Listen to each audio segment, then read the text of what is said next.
Vai ir iespējams sasniegt visu punktu skaitu? Citiem jā, mums nē. Tad 3 stundas ir stabili jāskrien, un mēs esam plānojuši stiprināt. Es domāju, ka mēs sāksim skriet uz šo pusi, mēģināsim savākt šo te pusīti. Vičernieku mēžu es ļoti labi pazīstu, tā kā mēs visus punktus tur savāksim. Man liekas, ka vienmēr vajag pamēģināt izlīst ārpus savas komforta zonas un pamēģināt kaut ko neierastu.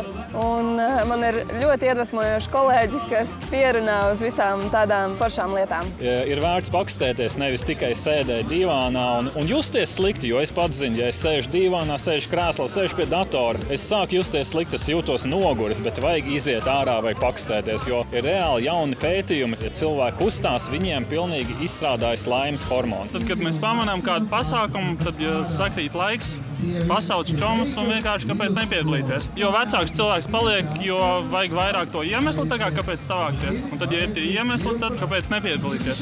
Mēs esam atnākuši tāpēc, ka šis ir mūsu dzimtais rajons, dzīvojam tepat blakus un nevar neizmantot izdevību piedalīties sacensībās. Es esmu priecīgi satraukts, jo šis ir pirmais pasākums, kas notiek par nakti, kur es piedalos. Man patīk, ka var gan skriet, gan iet. Man patīk atrast kontrolpunktus. Piedaloties orientēšanās naktī, mēs arī parādām to paraugu saviem bērniem, kā mēs varam uzturēt sevi veselīgu un mūžu. Manuprāt, šāds pasākums, kas ir arī šī fiziskā aktivitāte, viņš sniedz varbūt ne enerģiju uzreiz, bet viņi nāk pēc tam un arī tādu labsajūtu un prieku par to, ka ir labi pavadīts laiks kopā un arī izstaigātas un varbūt iepazītas jaunas vietas. Tā kā es noteikti teiktu, droši piedalīties, nāciet arī jūs, tas noteikti tikai jūs stiprinās. Es uzskatu, ka bija aktīvi šis pasākums, tāds ģimenes pasākums, un tur nav būtisks, vai tu finišē pirmajā vietā vai arī noslēdzošajā, bet galvenais ir būt aktīviem un piedalīties šādā veida pasākumos. Man liekas, vienkārši kaut kā jāsaka ar to pašu 1 kilometru. Es domāju, ja kurš var atļauties iznākt ārā kaut kā riksītī, noskriet to 1 kilometru, un ja to dara kopā ar ģimeni, tas vispār ir burvīgi. Es domāju, jā, šī ir lieliski iespējams pārbaudīt savas spējas un gan skriešanā, gan arī pēc darba, kad mums bija brīvāks laiks, kur viss notiek, es domāju, mēs uzvarēsim. Kolēģis piedāvāja. Vienkārši piedāvāja. Šiem jau iespējas vai sateikties nebija. Fiziskās aktivitātes svaigā gaisā, kas var būt labāk par to? Šogad esam sasnieguši rekordu. 4600 dalībnieku, 20 Latvijas pilsētās.